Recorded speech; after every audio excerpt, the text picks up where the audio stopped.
Hello, everyone, and welcome back to Rave Green TV. And this is going to be your preview for this weekend's match between the Seattle Sounders and Portland Timbers. It's going to be the first match between these two clubs, the Cascadia rivalry between the Timbers Sounders. I mean, probably the best rivalry in MLS, not this El Trafico, not all these, the New York Derby. This is the creme of the creme of the best rivalries in MLS. And obviously, I have to bring on an amazing, spectacular man like himself. I'm joined with Rocky, also known as Talking to Woods, for this preview. Now, of course, we've got to get a Timbers fan perspective on this. Rocky, I appreciate you coming on, and welcome on your first appearance on Rave Green TV. Happy, excited.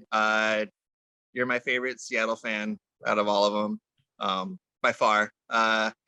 See, Seattle's freaking sports. He's pretty good. I like him too. But I mean, by far, you're one of the best MLS admin fan pages out there.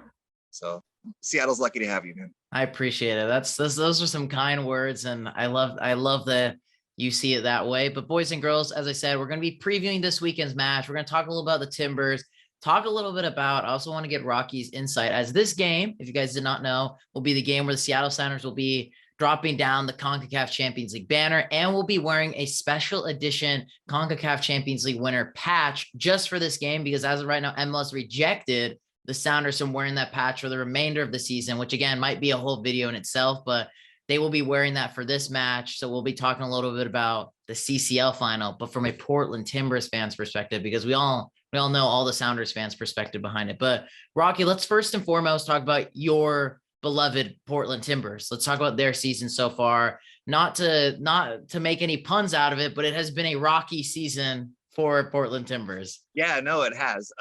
We're not looking too great right now in the standings. We are 2 games ahead of you guys. Even with the 2 games ahead, we're still just a few points behind you. I believe we're in 10th, something like that. But it's really it's still really tight though. It's really close.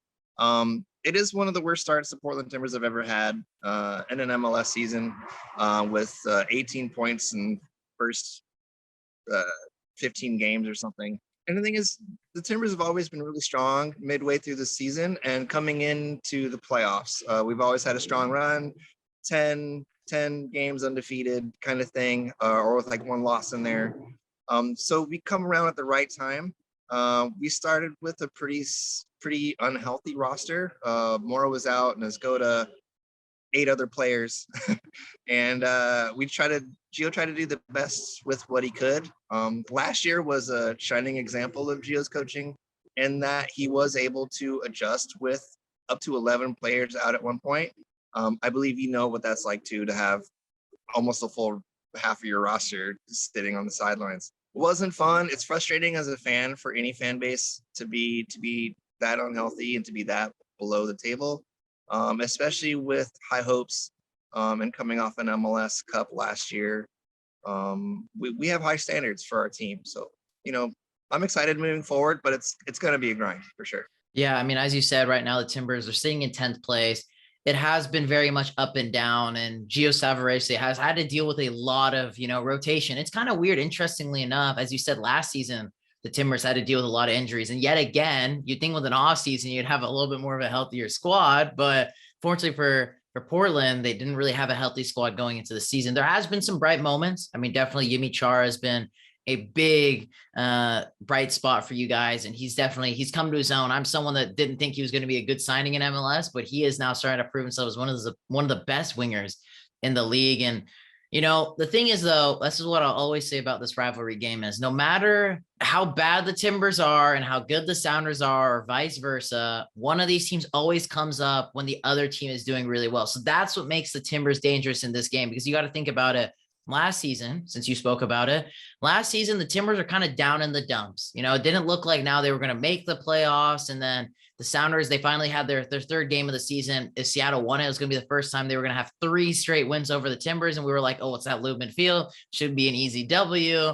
And then the Portland Timbers do what the Portland Timbers do. They stink up the bed. They mess up the party, and they got to win. And that's the reason why you guys made an MLS Cup final. And the Sounders were able to help you with that. So maybe we might see that in that game, but I'm moving a little too quickly. But in regards to the Sounders, what has your thoughts been of their season? Touching a little bit upon your thoughts of them winning the CCL. And you can be honest. If you thought it was disgusting, it was disgusting. But yeah, what is your thoughts now been on the Sounders side of things this year? No, honestly, if as an MLS fan, I have to say congratulations. I love to hate you. I hate to love you. It's and the only way I feel like I can understand that feeling is when we won the MLS Cup first. You probably hated it, and but it only lasted a year. But if I think our slots for CCL are pretty closed, other than the MLS. Getting into the playoffs if we can make it. I'm pretty confident that we could probably fit in 6th or 7th at the end of the year, which is all we really need. It is a really cool thing for you guys up there. You guys have a great front office. You guys have good hiring, good personnel, good agents, and you guys made it work. You made it happen. Maybe getting knocked out in the first round was a blessing in disguise for that setup.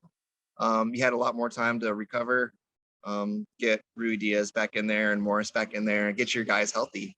No, but kudos for sure. I mean, that's an awesome thing to have. No MLS team has it. And hopefully we can match you guys within a couple of years. What is kind of the expectations now with the Portland Timbers this season, with where you're standing at now? We're pretty much close to the halfway point with, I'm not saying that Gio should possibly get sacked, but with some of the results, maybe some Timbers fans would be like, oh, maybe it's time to the Gio Savarese arc with the Timbers might needs to go. What's the expectations? I'm a little curious about that as well from your perspective. Yeah, it's always a little low at the beginning of the year, and he did have a lot of draws and a few losses, draws that should have been wins. But Gio's a decorated coach. And if you look at the MLS and the whole spectrum of coaches, there's not a lot of trophy holders. And that's something that, Cascadia, we can be proud of is we're definitely soccer part of the country. Like, sorry, screw Ohio. we are, it's us. It's one of our teams every year in the Western Conference Finals, every year. Like, we're just better than everybody else. I'm sorry. That's the one thing we can agree on. That is truly the one thing I can agree on with you. Yeah, for sure. So, I mean, like I say, there's other great coaches in the league that don't have an MLS trophy, let alone a few like you, or a few Western Conference trophies, or a few Cascadia trophies, which the others can get. But no, Gio is very consistent. He's really good with his players.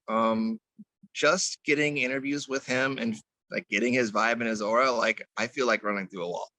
So I mean, and thankful to him, he's been great at giving interviews. And I adore him.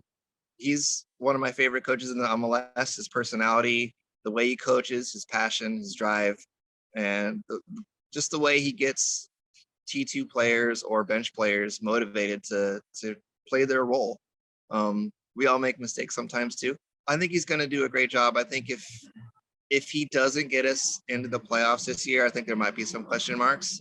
But I don't see us. I don't see anybody better replacing him, even if we did lose him right now. So to me, it'd be kind of silly to get rid of him, since he's doing especially well now, but well in the past and well enough to give him a good resume.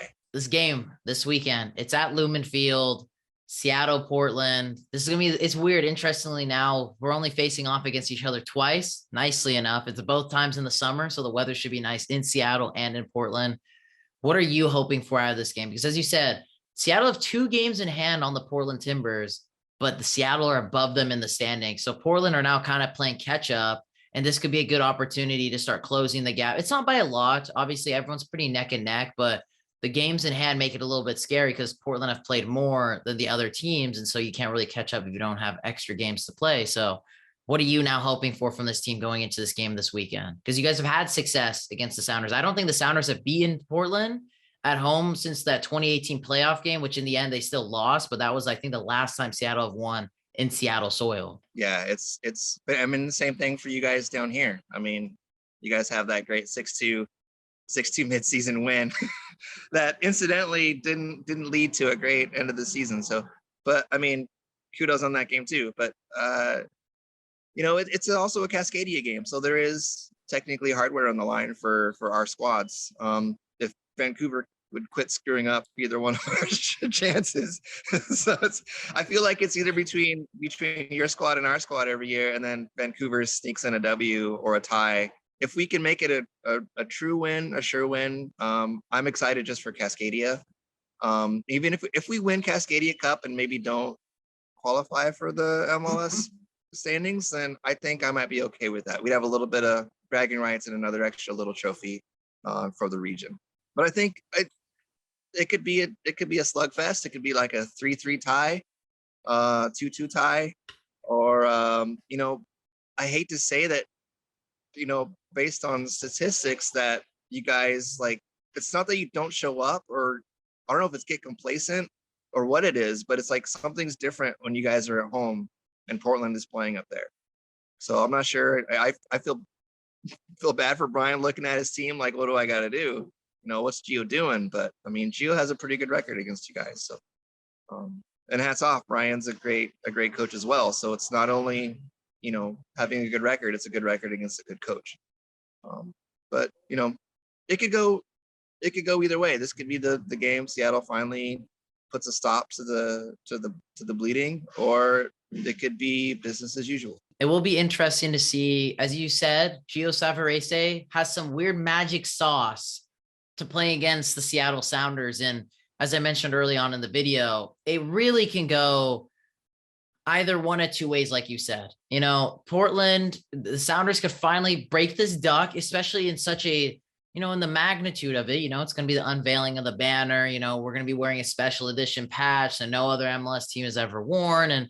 But that's always kind of like the time when too much of the stars align. That's where always like, something's going to get messed up in this game. Not everything goes that's the beauty of soccer, is that it's not going to end up perfectly. And, Portland loved ruining that Cinderella story for us. And that's what happened last season. It's what's happened many seasons between these two teams. And I am a little bit worried that Portland will come to Seattle because for some reason, as you said, Brian has this weird, like, nothing works, it seems like, when they play the Timbers at home. It just seems like, that's what I'm saying. There's a magic sauce Gio has with his players that he says something in that locker room that just makes this team completely different than they are. And that makes me a little bit worried. The Timbers are dangerous no matter where they are in the standings. And that's what makes the beauty of this rivalry. And so for me, for score prediction, I am going to lean towards a draw. I think I'm going to go with a 1-1 draw for this game, but where's your head at for a prediction? I'm going the same route. I think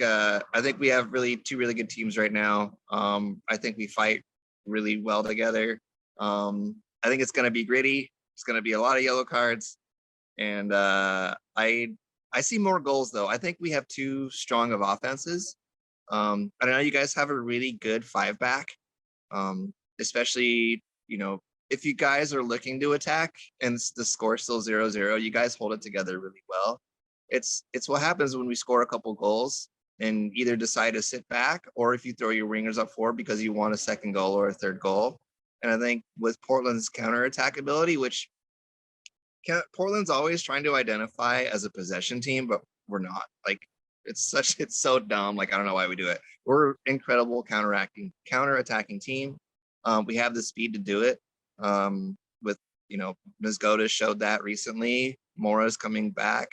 Fogasa, who you saw, and I don't know if anyone saw, but he had brace in his first MLS debut. Young Brazilian kid, and I see a 2-2 or a 3-3 game. I can't see a goose egg or a 1-1.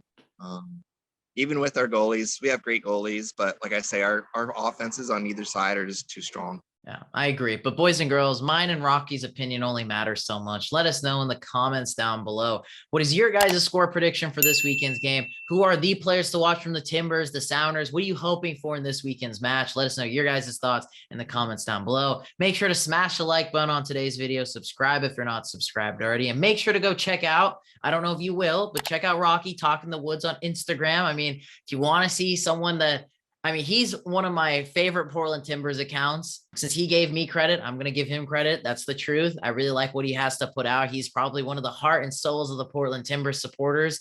So if you want to see some of that work, go check him out on Instagram. And then As I said, guys, like, subscribe, and I hope you all have a lovely day.